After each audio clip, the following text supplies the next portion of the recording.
تو ایک خاتون کا جنت کو حاصل کرنا بڑا آسان ہے۔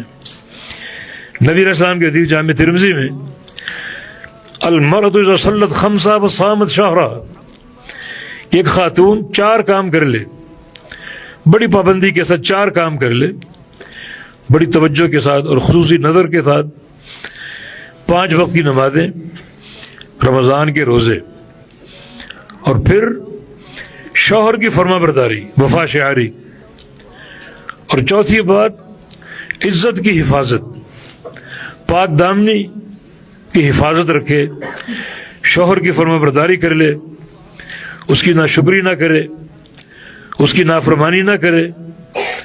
ہاں یہ معروف کاموں میں اگر شوہر کی بات منکر ہے، شریعت کے خلاف ہے، اس میں اس کی اطاعت نہیں ہے۔ جو بات اس کی شریعت کے دائرے میں ہے اسی میں اس کی اطاعت کرنا ضروری۔